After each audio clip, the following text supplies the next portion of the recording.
今日も一日ご苦労様でした。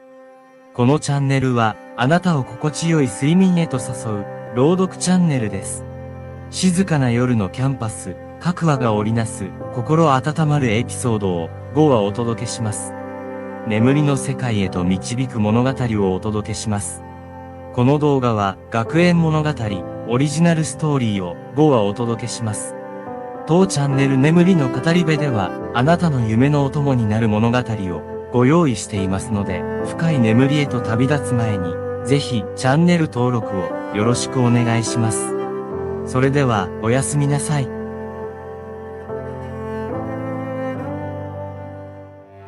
思議な先生。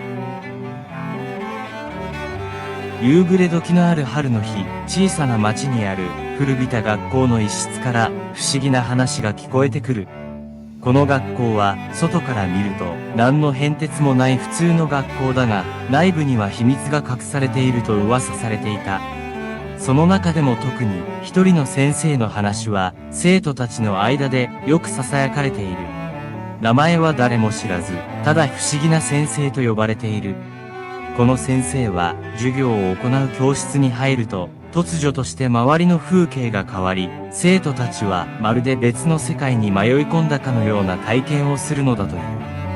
この日、新学期が始まったばかりの小学校に新しい転校生がやってきた。名前はゆい。ゆいは引っ込み思案で人見知りが激しく、新しい環境に馴染めずにいた。しかし、彼女がこの不思議な先生の授業を受けることによって、その静かな生活に大きな変化が訪れることになる。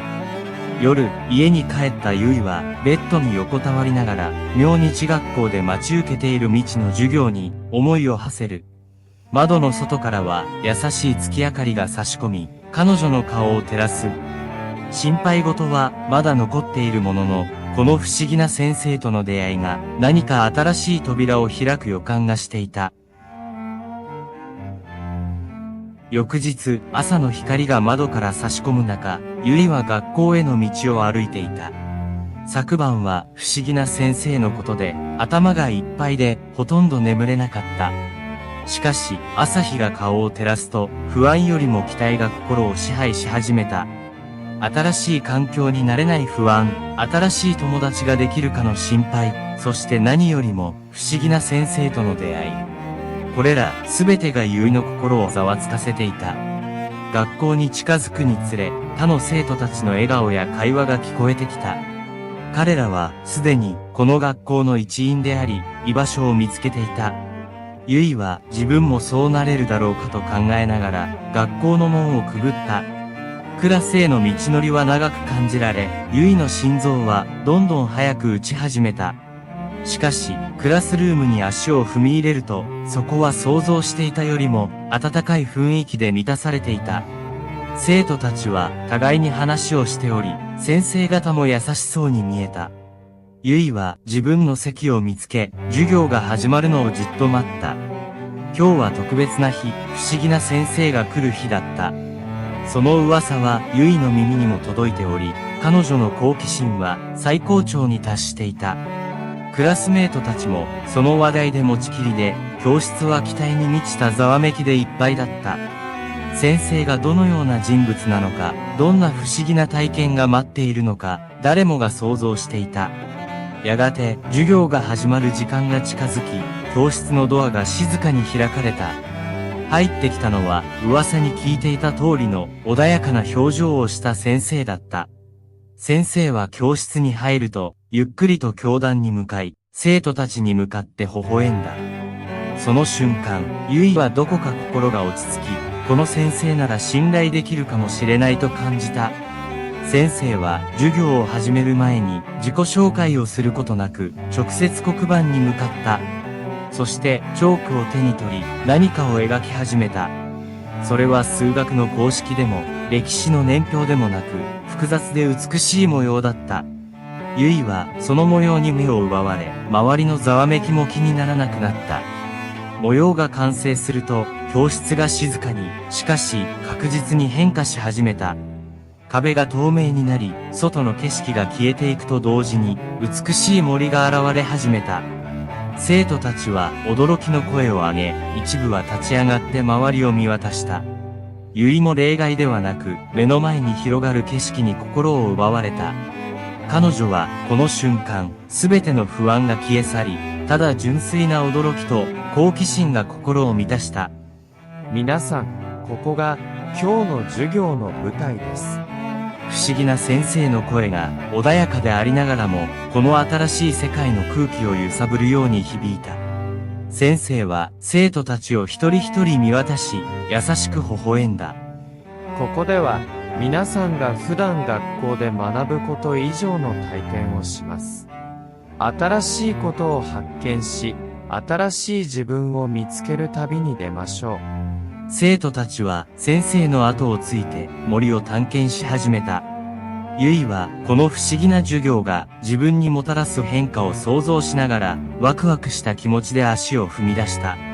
彼女はこの授業がただのファンタジーではなく、自分の中に新しい何かを開花させるきっかけになることを直感していた。授業中、ゆえは未知の植物に触れ、不思議な生き物の声を聞き、そして何よりもクラスメートたちと協力して課題を解決する経験をした。このプロセスを通じて彼女は自分が思っていた以上に多くのことを成し遂げることができるという自信を得た。また他の生徒たちとの関係も深まり、新しい友情が芽生えた。授業の終わりには、ゆいは自分自身について新たな発見をしただけでなく、他人とのつながりの重要性も学んだ。不思議な先生の授業は、学問の知識を超えた人生の大切なレッスンを教えてくれたのだ。教室に戻った時、ゆいは自分が変わったことを実感した。彼女の目は以前よりも輝いており、表情には新たな自信と明るさが満ちていた。不思議な先生の授業は、ゆいにとって単なる授業以上のものとなり、彼女の人生における重要な転換点となった。この日を境に、ゆいは新しい自分を受け入れ、新しい環境にも積極的に挑戦するようになった。不安と戦うこと、自分を信じること、そして新しい世界への好奇心を持ち続けること。これらは不思議な先生がゆいに教えてくれた忘れられない貴重な教訓だった。そしてゆいの学校生活はこの日から大きく変わり始めた。不思議な先生との出会いは彼女にとって新しい扉を開き、未知の世界への第一歩となったのだ。教室から一歩足を踏み出した瞬間、ゆいたちはすっかり異世界の住人となったかのように感じた。森は生き生きとしており、未知の花や動物が彼らを迎え入れた。空気は新鮮で、太陽の光が木々の間を縫って地面に届いていた。先生は彼らを導きながら自然の中に隠された小さな奇跡について教えてくれた。授業の一環として先生は生徒たちに様々な課題を与えた。一つは森の中で見つけた特別な葉を集めることだった。これは単なる探索活動ではなく、自然の美しさや多様性に気づく機会となった。ゆいは他の生徒たちと協力しながら森の奥深くまで足を運んだ。この活動を通じて、ゆいはクラスメートたちとの距離がぐっと縮まったのを感じた。別の課題では、生徒たちは小さな川を渡ることに挑戦した。先生はこの活動を通して困難に立ち向かう勇気や仲間と助け合う大切さを教えた。最初は恐怖に震えていたゆいも友達の励ましと支援を受け、無事に川を渡ることができた。その瞬間、彼女は自分の中に新たな力を感じ、これまで感じたことのない自信が湧いてきた。森の探検が終わり、生徒たちは教室に戻ると、すべてが元通りの普通の教室になっていた。しかし、ゆいたちの心には、変わらぬ友情と冒険の記憶が刻まれていた。彼らが共有した経験は、ただの授業以上のものだった。それは、生徒たち一人一人の成長に寄与し、彼らの心に永遠に残る特別なものとなった。教室に戻ってきたゆいは、自分がどれほど成長したかを実感していた。以前の彼女なら、想像もできなかったような冒険を経験し、新しい友達を作り、そして何よりも自分自身について多くを学んだ。不思議な先生との出会いが、彼女の人生に新たな章を開いたことを、ゆいは心から感謝していた。季節が移り変わり、ゆいの学校生活も徐々に彼女の新しい日常となっていった。毎日が新しい発見と学びで満ちており、特に不思議な先生の授業は、ゆいにとって最も待ち望まれる時間であった。この授業では、学問だけでなく、人生の大切な教訓も教えてくれた。先生の授業はいつも生徒たちに深い感銘を与え、自分たちの中に眠る可能性を最大限に引き出すことを助けてくれた。秋が深まり、木々が色づく中、先生は新たなプロジェクトを生徒たちに提示した。それは自分の夢や将来の目標について考え、クラスの前で発表するというものだった。この課題は多くの生徒にとっては挑戦であり、ゆいも例外ではなかった。彼女はこれまで具体的な夢を持ったことがなく、将来について深く考える機会も少なかった。しかし、不思議な先生との経験を通じて、ゆいは自分の中に新たな情熱を見つけ始めていた。夜な夜な、ゆいは自分の部屋で夢について考える時間を過ごした。星空を見上げながら、彼女は自然について学び、それを保護する仕事に就きたいという願いに気づいた。森での冒険が彼女に与えた影響は計り知れなく、自然の美しさと大切さを他の人々にも伝えたいという強い願望が芽生えていた。発表の日、ゆいは緊張で体が震えたが、先生の励ましの言葉を胸に、勇気を振り絞って前に出た。彼女は自分の夢と、それを実現するために、今できることについて話した。クラスメートからの温かい拍手と、先生からの誇りに満ちた眼差しが、ゆいの心を強くした。この瞬間、彼女は自分の未来に向けて、一歩を踏み出したことを実感した。不思議な先生との出会いは、ゆいにとって人生の転機となった。先生は彼女に夢を持つことの大切さと、それを追い求める勇気を教えてくれた。季節の移り変わりとともに、ゆいは内面も大きく成長していた。彼女の学校生活は単なる勉強の場を超え、自己発見と成長の場となっていた。不思議な先生の授業は、ゆいだけでなく、多くの生徒にとっても忘れられない貴重な経験となり、彼らの人生に深い影響を与え続けるだろう。卒業式の日、ゆいは不思議な先生に感謝の言葉を伝えた。先生は微笑みながら、ゆいがこれからも自分の心に従って生きてほしいと助言した。そして、卒業生一人一人に対して、未来への希望と夢を持ち続けるようにとのメッセージを送った。夕暮れの中、ゆいは学校を後にした。振り返ると、その古びた建物は、夕日に照らされて、金色に輝いていた。ゆいの心は、未来への期待でいっぱいだった。不思議な先生との出会いは、彼女の人生に大きな影響を与え、自分自身と向き合う勇気をもたらしてくれた。ゆいは深く息を吸い込み、新たな一歩を踏み出す準備ができていた。この物語は、一人の少女が自分自身の不安と向き合い、成長していく過程を描いている。不思議な先生との出会いが、彼女に自信と希望を与え、新しい自分を見つけるきっかけとなった。学校という閉じられた空間での小さな冒険が、彼女の心を豊かにし、未来への道を照らしたのである。そして、ゆいと同じように、この物語を聞いた人々にも、自分の中に眠る可能性を信じて、一歩を踏み出す勇気が与えられることを願っている。夜の静けさの中で、この物語があなたの心にそっと寄り添い、安らかな眠りへと誘うことでしょう。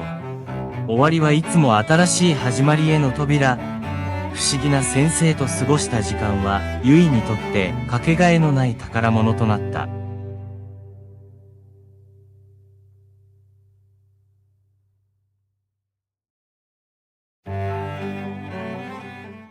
夢見る教室。小さな町の端に佇む旧式の学校、その一角にあるのが夢見る教室。この教室は特別な場所で、学校の他の部屋とは一線を画していました。壁には古びた本棚が並び、その中には世界中から集められた物語がぎっしりと詰まっています。教室の中央には大きな丸いテーブルがあり、その周りを取り囲むように様々な時代の椅子が配置されていました。この夢見る教室は誰もが夢中になれるような物語を共有するための場所として学校に古くから伝わっています。しかし、この部屋に足を踏み入れる生徒は少なく、多くの生徒はその存在すら知りません。ただし、この教室には不思議な力があるという噂があります。それは、ここで読んだ物語が、読む人の心に深く影響を与え、時には夢を通じて、現実にも影響を及ぼすというものです。物語の主人公は、新しい学期が始まったばかりの中学2年生、優里です。彼女はある日、偶然にも夢見る教室の存在を知ります。優里は好奇心旺盛で物語や夢に興味を持っていましたが、同時に少し内向的な性格でした。この教室の噂を耳にしたとき、彼女の心は期待で胸を膨らませます。それは新しい友達を作る機会であり、また自分自身の内面と向き合う旅の始まりでもありました。優里が夢見る教室の扉を開けた瞬間、彼女の学校生活は一変します。それは夢と現実が交差する不思議な物語の始まりでした。春のある日、優里は放課後、学校の裏庭で一人本を読んでいました。彼女はいつものように物語の世界に没頭していたその時、不意に風に乗って奇妙な囁きが聞こえてきました。夢見る教室耳を疑うその言葉が彼女の好奇心を刺激しました。優里は本を閉じ、その声の出所を探し始めます。学校の奥深く、普段はあまり足を踏み入れない古い校舎の一角にたどり着いた時、彼女は小さな扉を見つけました。その扉には薄く夢見る教室と書かれたプレートがかかっていました。少しの躊躇の後、優里は勇気を出して扉を開けます。中に入ると、彼女は別世界に来たかのような感覚に包まれました。部屋は暖かい光で満たされ、壁一面の本棚には無数の物語が並んでいました。そして中央のテーブルには古びた地球儀が静かに回っています。その光景に息を飲んだ優里はふと一冊の本に目が留まりました。それは夢と時間の物語と題された本でした。優里は本を手に取り、テーブルに腰掛けてページをめくり始めました。読み進めるうちに、彼女は物語の中に深く引き込まれていきます。不思議なことに、読んでいるうちに、周りの時間がゆっくりと流れるのを感じ、まるで夢の中にいるかのような感覚に陥りました。本を閉じた時、窓の外はすっかり暗くなっていました。しかし、優里の心は光で満たされていました。この部屋と出会ったことで、彼女の中に何かが変わり始めているのを感じていました。そして、これから訪れるであろう不思議な冒険に胸を躍らせながら、優里は夢見る教室を後にしました。この日を境に、彼女の学校生活は一層色鮮やかなものとなるのです。数週間が過ぎ、優里は夢見る教室を訪れるのが日課となっていました。その部屋で過ごす時間は、彼女にとって最も大切な癒しの瞬間でした。様々な物語を読み進めるうち、彼女は自分自身もまた物語の一部になりたいという願望を強く感じるようになります。ある夜、優里は夢と時間の物語を読み終え、眠りにつきました。その夜、彼女はこれまでにない鮮明な夢を見ます。夢の中で、優里は自分が学校の裏庭に立っているのを見つけました。しかし、この裏庭は現実のものとは異なり、色鮮やかな花々や不思議な光に満ちた幻想的な場所でした。夢の中で優里が歩き始めると、彼女は自分が知らない場所に迷い込んだことに気がつきます。そこは高い塔や美しい庭園がある不思議な城のような場所でした。彼女が探検を続ける中、一冊の古い日記を発見します。日記を開くと、そこには、優里自身が夢見る教室で読んだ物語の主人公たちからのメッセージが書かれていました。メッセージは、優里に対して、夢と現実の間にある扉を見つけ、自分自身の可能性を信じて、前に進むように促していました。夢の中で、彼女は深い感動とともに、自分だけの物語を作り出す勇気をもらいました。目覚めた優里は、夢の中での経験が、心に深い印象を残していることに気づきます。そして、その日から彼女は、自分自身の夢を見つけるための一歩を踏み出す決意を固めました。夢と現実の境界線上で、優里の新たな冒険が始まろうとしていました。優里が夢で受け取ったメッセージは、彼女の日常に新たな色をもたらしました。学校での生活、友達との関係、そして何より自分自身への理解が深まっていきます。彼女は夢と現実の間に存在する扉を見つけるために、まずは自分の周りの世界をより深く探求することにしました。その過程で、優里は夢見る教室での読書だけでなく、学校の外の世界にも目を向け始めます。地域の図書館を訪れたり、自然を探検したりするうちに、彼女は多くの人々と出会い、それぞれが持つ独自の物語に触れることになります。このような経験を通じて、優里は人とのつながりがいかに大切であるかを学びます。ある日、優里は夢見る教室で一冊の地図を見つけました。それは学校の裏庭に隠された秘密の場所へと続く道を示しているようでした。彼女は地図を手に再び裏庭へと足を運びます。夕暮れ時の裏庭は昼間とは異なり、神秘的な雰囲気に包まれていました。優里は地図に従って進むうちに見たこともない美しい花園にたどり着きます。この花園の中心には古い井戸がありました。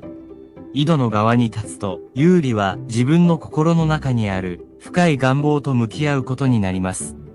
彼女は自分だけの物語を生み出すこと、そしてそれを世界と共有することの大切さを理解しました。その瞬間、彼女の心にはかつてないほどの明るい光が満ち溢れます。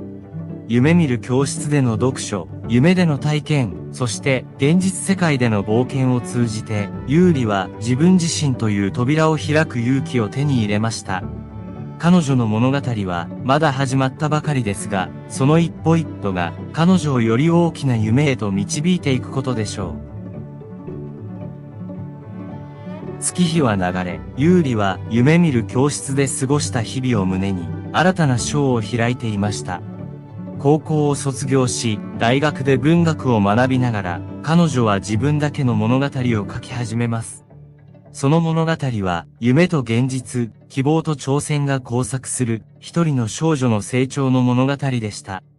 優里は、自らの体験をもとに、読む人それぞれが、自分自身の夢を見つける手がかりを提供することを目指しました。大学卒業後、優里の物語は、多くの人々の心を捉え、やがて彼女は、新進の作家として、名を馳せるようになります。しかし、彼女が最も大切にしていたのは、読者一人一人が自分の内面と向き合い、自分だけの扉を開く勇気を持つことでした。ある日、優里は故郷の町に戻り、夢見る教室を訪れます。部屋は以前と変わらず、静かに時間が流れていました。彼女は、かつて自分が読んだ夢と時間の物語を手に取り、ふと子供の頃に戻ったような感覚に包まれます。優里は、この部屋での経験が、自分の人生において、いかに大きな意味を持っていたかを、改めて実感します。そして、新しい世代の子供たちが、この夢見る教室で、自分たちの物語を見つけることができるよう、彼女は、自らの物語を、この部屋の本棚に加えることを決意します。夢見る教室は、時を超え、未来へと物語を紡ぐ場所として、新たな夢を見る者たちを待ち続けます。優里の物語は、夢を追い求めるすべての人々にとっての希望の明かりとなり、夢と現実の間の橋渡しをする存在として、永遠に語り継がれていくのでした。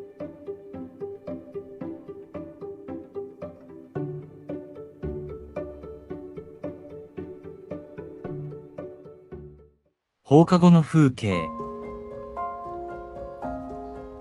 放課後の校舎は日常から少しだけ離れた特別な空間に変わる。この物語はある高校を舞台にした静かなドラマを描く。主人公は図書室が好きな普通の高校生、いつき。彼にとって図書室は放課後の静寂な時間を過ごすための隠れ家のような場所だった。ある日、いつきは図書室で一人本に没頭していた時、見慣れない一冊の古い日記を見つける。それは学校の創立期に書かれたもので、数十年前の学生たちの日常が記されていた。彼はその日記を通じて過去の学生たちが放課後に繰り広げた小さな冒険や夢、友情に触れ、自分もまた彼らのように放課後の時間を大切にすることを決意する。物語は、いつきが過去の学生たちと現在の自分自身をつなぐ架け橋となる放課後の図書室から始まる。放課後の風景を通じて時間を超えたつながりと青春の輝きを描き出していく。放課後、高校の図書室は静かな読書の時間に包まれていた。いつきはいつものように窓際の席に座り、手に取った小説に目を落とす。しかし、その日は何かが違っていた。彼の心は本の内容に集中できずにいた。窓の外に広がる学校の裏庭に目をやると、日差しはすでに柔らかくなり、木々は静かに風に揺れていた。ふと、彼の視線は本棚の隅にひっそりと置かれた古びた日記に引き寄せられる。なぜかその日記は彼に強く手に取るよう促しているように感じられた。いつきは好奇心に駆られて日記を手に取る。その瞬間、彼の周りの時間がゆっくりと流れるような感覚に襲われた。日記を開くと、そこには数十年前の日付と綺麗な手書きで書かれた文字が並んでいた。最初のページには、この日記を見つけたあなたへというメッセージが書かれていた。それは過去の学生が未来の誰かに向けて書いた言葉だった。いつきはその言葉に心を打たれ、ページをめくる手が止まらなくなる。日記には放課後に友人たちと過ごした楽しい時間、学校祭の準備で夜遅くまで頑張ったこと、初めての恋のドキドキする瞬間など、青春の輝きに満ちた日々が綴られていた。いつきは日記を通じて過去の学生たちが抱えていた夢や悩み、喜びや悲しみを垣間見ることができた。その中には、いつき自身が感じているような不安や迷いもあった。しかし、それらを乗り越えていった先輩たちの姿が、いつきに勇気を与えてくれた。彼は、この日記が放課後の時間をどのように過ごすかについて、新たな視点をもたらしてくれることを感じた。日記を読み進めるにつれ、いつきは過去の学生たちが放課後に秘密の場所で過ごした冒険の話に夢中になる。日記には学校の裏庭に隠された小さな庭園の存在が記されていた。その場所は数十年の間、ほとんどの生徒や教師に忘れ去られ、今では伝説のような存在となっていた。いつきは日記の記述を手がかりに放課後の時間を使ってその秘密の庭園を探し始める。彼にとってこれは単なる探検ではなく過去の学生たちとのつながりを感じることができる特別な冒険だった。いつきは友人のエリを誘い二人で秘密の庭園を探し始める。最初の数日間彼らは学校の裏庭をくまなく探し歩いたが庭園の入り口らしきものは見つからなかった。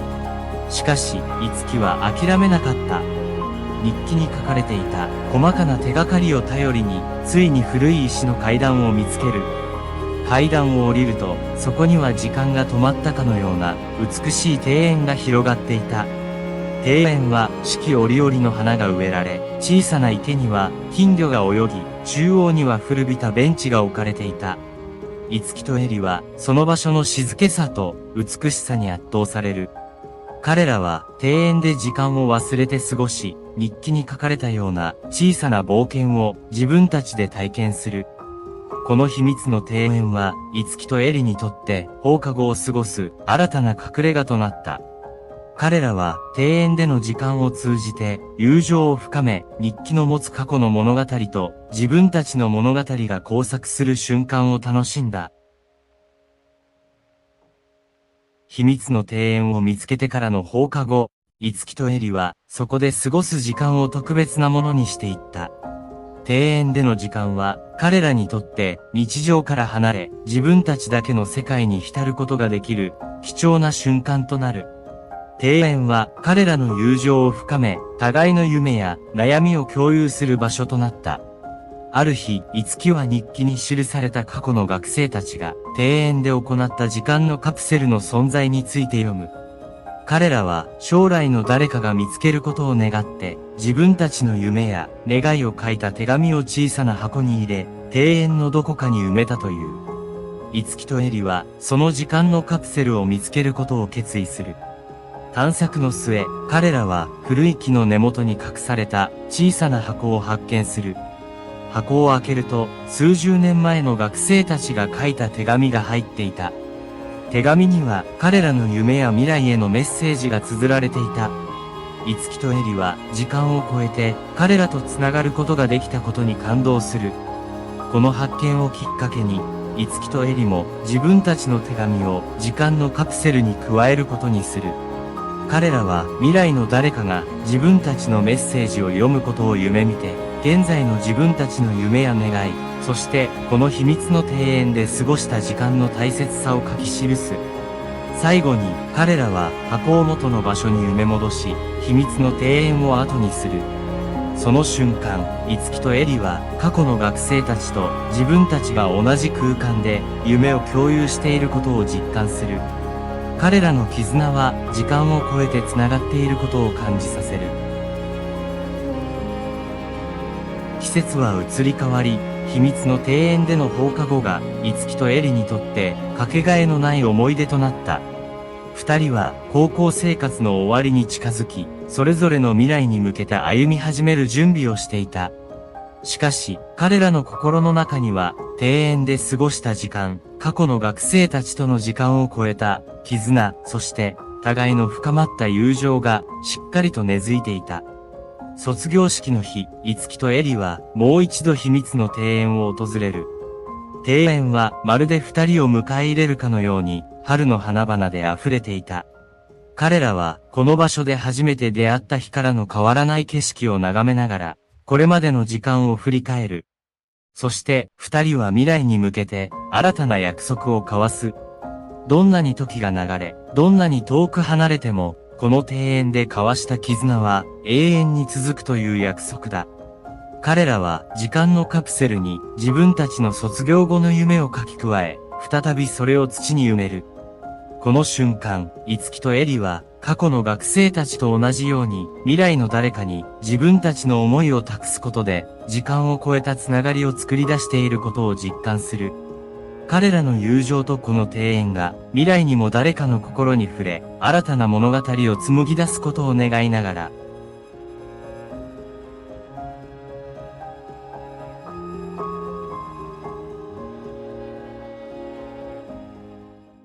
校庭の語り部。春の息吹が小さな町を優しく包み込む頃、古びた学校は新しい命の訪れを静かに待っていた。この学校はかつての栄光を今に伝える歴史ある建物で、何世代にもわたり地域の子供たちの成長の舞台となってきた。その校庭はただの土と草で覆われた空間以上のものを秘めている。そこは無数の秘密が息づき、子供たちの冒険が始まる場所。そして何より語り部が佇む神秘の場所だ。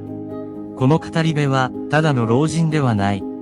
彼は選ばれし、子供たちにのみ姿を現し、古い欅の木の下で時を超えた物語を語り継ぐ。風が彼の長い銀髪を優しく撫で、周囲には不思議な静けさが広がる。彼の話に耳を傾ける者は、時間が止まったかのような感覚に包まれる。物語は、新学期の訪れとともに、新入生の勇気が、この学校に転校してくるところから始まる。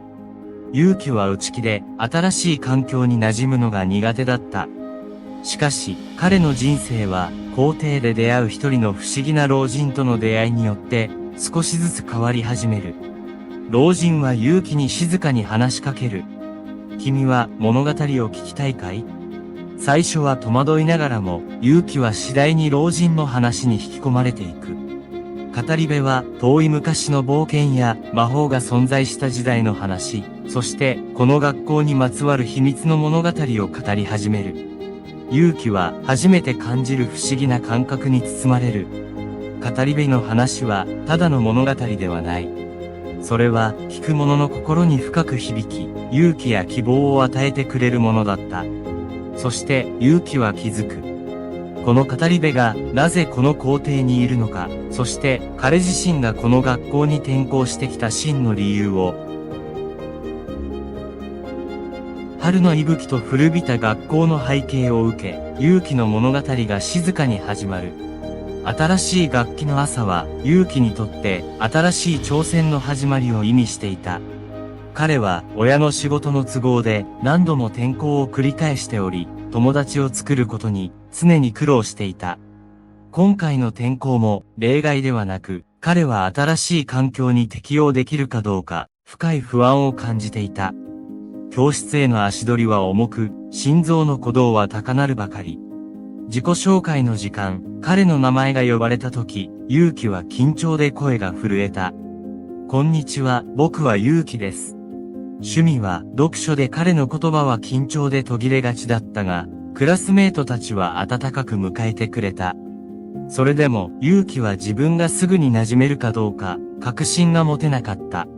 時間が経つにつれ、勇気は徐々に学校生活に慣れていった。教科の中でも歴史が特に彼の興味を引いた。授業で習う古代文明や英雄たちの物語は彼に夢中にさせた。それらの物語は語り部が語る古い伝説や冒険譚と不思議なほどリンクしていた。勇気は自分だけが知る秘密の物語に触れることで、新しい環境における孤独感を少しずつ乗り越えていくことができた。放課後、勇気は再び校庭の欅の木の下を訪れた。そこには前回出会った語り部の老人が彼を待っていた。老人は勇気に向かって微笑み、穏やかな声で話し始めた。君は自分の中に眠る力を信じるかい？この予期せぬ質問に勇気は一瞬戸惑った。しかし、老人の優しさと話す目の中に宿る深い知恵に引き込まれ、彼は自然と心を開いていった。老人は勇気に過去の英雄たちだけでなく、普通の人々もまた困難に立ち向かうための内なる力を持っていると語った。そして勇気自身もその力を持っていると告げる。彼は自分自身の可能性を信じ、それを見つけ出す旅に出るよう促される。この日の物語は学校の歴史とその守護者についてであり、勇気はその物語に深く引き込まれていった。夜が深まるにつれ、勇気は欅の木の下で過ごした時間がいかに貴重なものであったかを実感する。老人との出会いは彼に新しい視野を与え、自分自身と周りの世界を見る新たな方法を教えてくれた。勇気は自分だけの物語を紡ぎ始める準備ができていた。語り部からの話を通じて、彼は自分の中に眠る力を信じることの大切さを学んだ。学校での生活は徐々に変化し、彼は新しい友達を作り、授業にも積極的に参加するようになった。しかし、勇気の心の中には、語り部が語る不思議な物語への興味が強く残っていた。ある日、勇気は放課後の図書館で自分の好奇心を満たすことにした。彼は歴史の教科書や冒険小説を手に取るが、ふとした瞬間、彼の目は古びた本の背表紙に止まった。それは学校の創立者に関する日記であり、数十年前のものだった。日記を手に取った瞬間、勇気は何か特別なものを感じた。ページをめくる手は震え、彼は運命的な何かに導かれるような感覚に包まれた。日記の中には、学校創立の歴史だけでなく、校庭に隠された秘密についての言及があった。それは学校とその生徒たちを守るための魔法のアイテムに関するものだった。勇気は語り部から聞いた伝説と日記の記述がつながっていることに気づき、深い興奮を覚えた。次の日、勇気は放課後、語り部にこの発見を報告した。老人は勇気の話を静かに聞き、微笑んで言った。それは君が見つけるべきものだったのかもしれないね。今こそ、その秘密を解き明かす時だ。二人は校庭を探索することにし、欅の木の下を起点として周囲を調査し始めた。夕暮れ時、二人はついに地面に半ばうずもれた古い木箱を発見する。勇気の手が箱の蓋に触れると、箱は静かに開いた。中からは古い文書、いくつかの魔法のアイテムが見つかった。それらは学校の創立者が残したもので、特別な力を持つと言われていた。勇気と語り部は箱の中身を一つ一つ丁寧に調べた。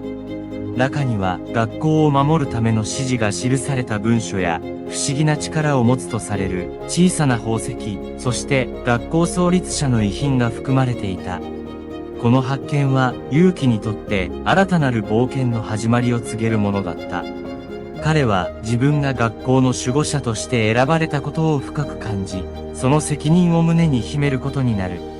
この日を境に、勇気の日常は大きく変わった。学校での彼の行動には新たな目的が加わり、彼は語り部と共に学校を守るための準備を始める。彼らが発見したアイテムは、今後の彼らの活動に不可欠なものとなる。勇気は自分の中に眠る力を信じ、語り部の指導のもと、その力を引き出し、コントロールする方法を学んでいく。彼の冒険は、これからが本番だということを、彼自身が最も強く感じていた。勇気の運命が大きく動き出す。彼と語り部によって発見された魔法のアイテムは、彼らに新たな力と目的を与えた。勇気は学校の守護者としての自分の役割を真に理解し始めていた。語り部の指導のもと、勇気は自分の中に秘められた魔法の力を徐々に引き出し、コントロールする術を学んでいった。語り部は勇気に、これらの力を使うことの重要性と責任について語った。力には、それを使う者の意志が反映される。君の心が清らかであれば、力もまた、善のために働くだろう。勇気は、この言葉を心に刻み、自分が何のために、この力を持っているのか、その意味を深く考え始める。ある夜、学校が未知の脅威に直面する。校庭に突如として現れた謎の影は、何か悪意を持って、学校をうろついていた。勇気は、語り部から、この脅威が古い時代から伝わる敵であり、学校を守るためには、彼の力が必要だと告げられる。語り部は、勇気に自信を持って立ち向かうよう励ました。勇気は、自分がこれまで学んだ魔法の技術と、語り部から受け継いだ勇気を胸に、脅威に立ち向かう決意を固める。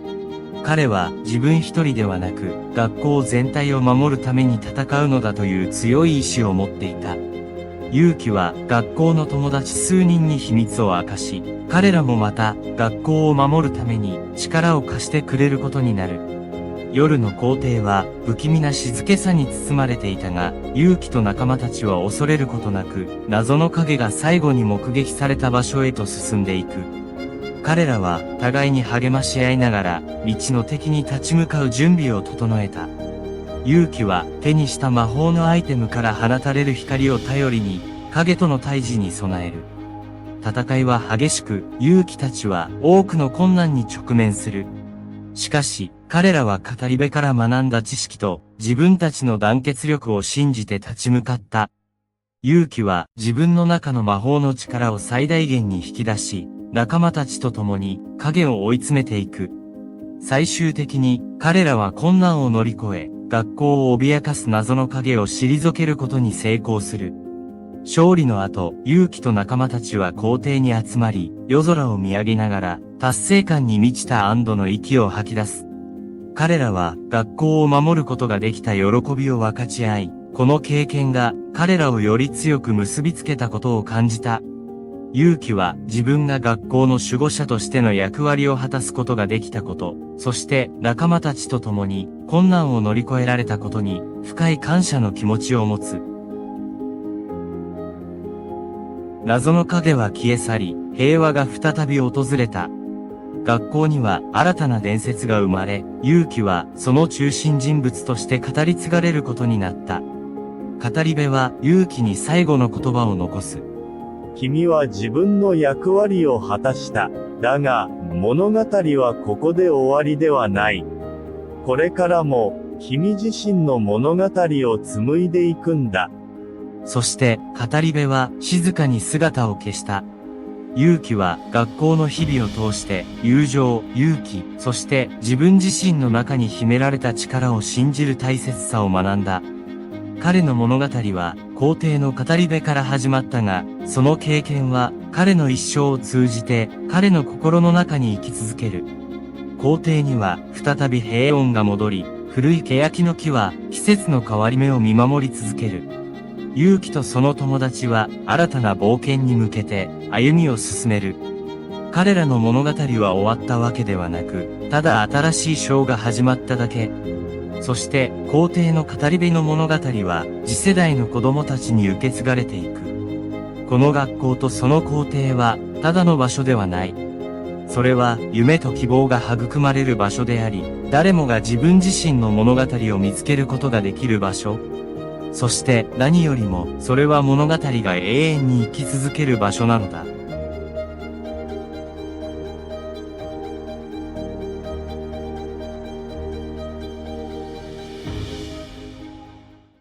大学の野草局。夜は静かに大学のキャンパスを包み込んだ。月光が石畳を照らし、昼間の喧騒が嘘のように、どこか遠くへと消え去っていた。この時間になると、普段は見過ごされがちなキャンパスの美しさが際立つ。古いレンガ造りの建物、時を経た木々、そしてその間を流れる穏やかな風。この大学は、ただの学問の場ではなく、多くの物語が紡がれる場所でもあった。ある夜、文学部のある学生、アンリはいつものように図書館で過ごした後、夜のキャンパスを散歩していた。彼女には、この静かな時間が、昼間の喧騒から逃れ、自分自身と向き合う貴重な機会だった。アンリは、キャンパスの美しさに心を奪われながら、自分の将来や夢について考えていた。しかし、この夜が彼女の人生に新たな章をもたらすとは、まだ彼女自身も知らない。キャンパスのある一角で、アンリはふと立ち止まった。彼女の目の前には、古い樹木の下で、一冊の本を読んでいる男性がいた。月光だけが、彼の存在を照らし出していた。アンリは、なぜかその場から動けずにいた。彼の周りには、不思議な静けさが漂っていた。この出会いが、アンリの大学生活、そして彼女の物語に新たな色を加えることになる。夜のキャンパスはまるで違う世界のように、彼女を魅了し続けるのだった。そして、アンリはゆっくりと男性に近づき、新しい章の扉を開く勇気を見つけたのであった。アンリが一歩、また一歩とその男性に近づくにつれ、彼の周りの空気が変わっていくように感じた。彼は夜の静寂の中で本を読む姿がまるで古い物語の中の人物のようだった。男性はアンリの存在に気づき、顔を上げた。その瞬間、アンリの心は跳ねた。彼の目は夜空に輝く星のように明るく、知的な輝きを放っていた。こんな夜遅くに、あなたも本を？男性が穏やかな声で尋ねた。はい。夜は静かで、考え事をするのに最適なんです。アンリは少し緊張しながらも答えた。男性は微笑み、手にしていた本を少し持ち上げてみせた。私も同じ理由でここにいます。この本、もしよかったら一緒にどうですか？その本はアンリが以前から興味があったが、まだ手を出していなかった文学作品だった。彼女は驚きとともに温かい気持ちに包まれた。二人はその場にあったベンチに座り、ポンと月明かりに照らされながら話を始めた。男性の名前はユーマと言った。彼は大学院で文学を研究しており、特に古典文学に深い興味を持っていた。アンリとユーマは文学への共通の情熱を通じてすぐに親しくなった。彼らの会話は作品の解釈から人生の意味、将来の夢まで幅広い話題に及んだ。この夜、アンリは初めて自分の考えや感情を素直に表現できる相手に出会ったと感じた。ユーマもまた、アンリの純粋で情熱的な姿勢に魅了された。彼らの間には、互いを理解し合える特別な絆が生まれつつあった。夜が更けるにつれ、二人は自然と沈黙に包まれた。しかし、この沈黙は不快なものではなく、互いの存在を心地よく感じるものだった。月明かりのもと、新たな友情が芽生えた夜。それは、アンリにとって忘れられない時間となった。この出会いが、彼女の大学生活に、どのような影響を与えるのか、まだ誰にもわからない。しかし、一つ確かなことは、アンリの心には、新しい光が灯ったことだった。その夜から、アンリとユーマの間には、不思議な約束が生まれた。毎週一度、彼らは、キャンパスのどこか、静かな場所で、秘密の読書会を開くことにした。この読書会のルールは単純だった。一人が好きな文学作品を選び、その一節をもう一人と分かち合う。そして、その作品が、彼らにとって、どのような意味を持つのか、自由に話し合う。読書会は、彼らの忙しい大学生活の中で、一筋の安らぎとなった。テストやレポートの期限、将来への不安、日々の小さな悩みすべてが、読書会の時間だけは遠く感じられた。アンリは、ユーマから古典文学の深い知識を学び、ユーマは、アンリの独自の感性から、新たな視点を得た。二人の間には、言葉では表現しきれない強い絆が生まれていった。ある晩、読書会でユーマが選んだのは、夏目漱石の心だった。彼は、先生と私という部分を読み上げ、その後、自分が抱える孤独感や、将来への不安について、素直に話し始めた。ユーマの言葉は、アンリの心に深く響いた。彼女もまた、自分の中に同じような感情があることを認め、二人で共有することで、その重さが少し軽くなったように感じた。読書会が終わる頃、ユーマはアンリにある提案をした。僕たちだけでなく、他にも、このような時間を共有できる仲間を増やしてみないか？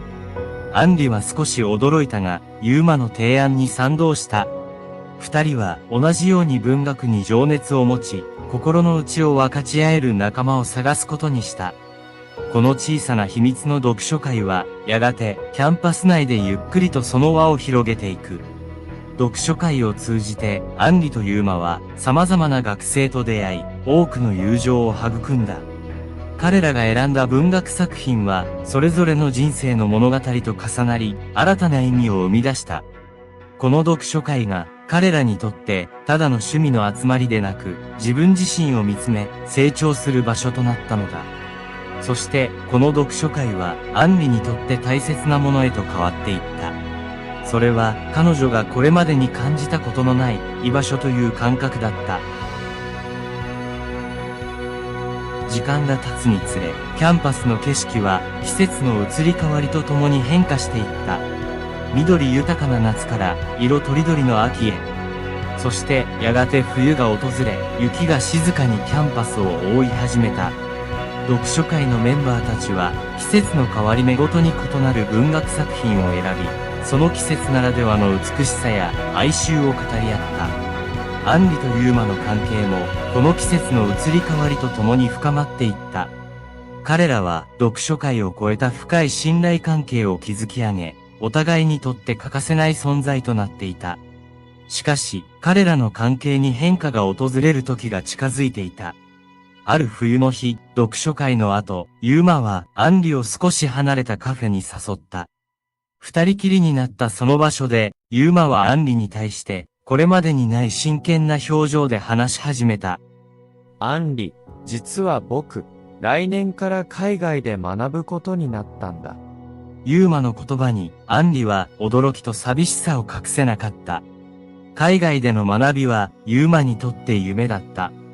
アンリは、その夢を心から応援していたが、同時に、彼との日々が変わってしまうことへの不安も感じていた。でも、心配しないで。どこにいても、僕たちの絆は変わらない。そして、読書会も続けてほしい。僕がいなくても、みんなで支え合っていけるように、ユーマの言葉に、アンリは涙をこらえながらうなずいた。二人は、お互いを強く抱きしめ、これまで以上に強い絆で結ばれていることを感じた。ユーマの海外留学は、読書会にとっても、大きな試練だった。しかし、ユーマの思いを胸に、アンリをはじめとするメンバーたちは、読書会を、より一層充実させていくことを誓った。彼らは文学を通じてお互いの心をつなぎ、様々な困難を乗り越えていく力を持っていた。季節は再び春に向かい、新たな始まりが訪れた。読書会はユーマが遠くにいても変わらずに続いていった。そしてアンリは変わりゆく季節の中で自分自身もまた成長していることを実感した。ユーマとの出会いが彼女に与えた影響は計り知れないものであり、これからもその光は彼女を照らし続けるだろう。数年が過ぎ、アンリは自身の夢であった作家に一歩近づいていた。彼女の最初の小説が出版されることになり、その背景には大学時代の読書会やユーマとの出会いが深く根付いていた。小説は人々の心をつなぐ不思議な力を持つ文学の魅力を描いた物語だった。ユーマからは遠く離れた力も常に温かい支援が届けられた。彼は海外での学びを終え、文学研究者としての道を歩み始めていた。距離はあれど、二人の間の絆は変わらず、時折交わされる手紙には変わらぬ友情とお互いへの尊敬が溢れていた。アンリの小説発表の日、読書会のメンバーたちは彼女を祝福するために集まった。その中には新しい顔ぶれも見られ、彼女たちの始めた小さな集まりが時間を経てさらに大きな輪となっていたことがわかる。彼らは文学が持つ絆の力を改めて感じながら、アンリの成功を心から喜んだ。ユーマもビデオ通話でその瞬間に同席し、アンリへの祝福の言葉を送った。